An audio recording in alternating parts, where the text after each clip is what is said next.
Mga kapuso, nagmahal ang presyo ng ilang gulay matapos nga po ang sunod-sunod na bagyo. Alamin kung magkano na ba sa balitang hatid ni EJ Gomez.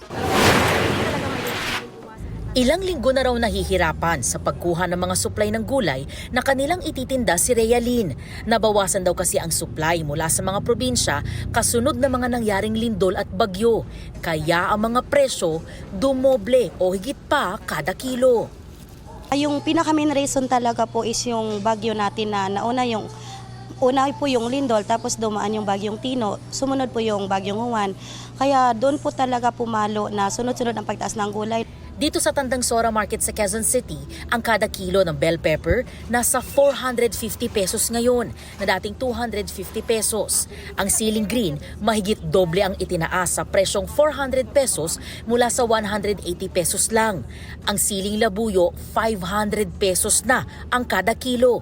Ang luya at Baguio beans aabot naman sa 250 pesos na dating 180 pesos hanggang 200 pesos lang.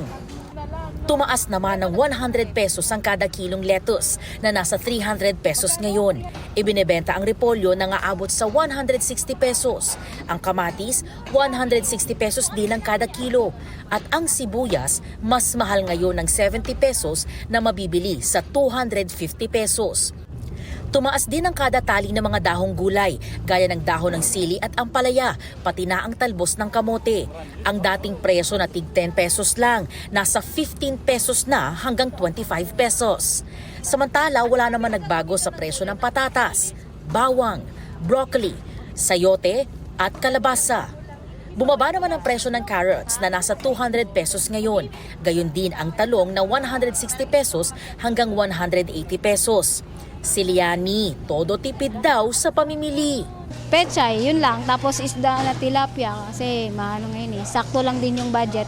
Mahal ang gulay ngayon. Tapos nagmahal din yung mga karne, mga isda. Ganun. Lalo kasi bumagyo. Wala muna yung sa cravings. Sa tabi muna. Kasi on the budget na tayo. EJ Gomez, nagbabalita para sa GMA Integrated News.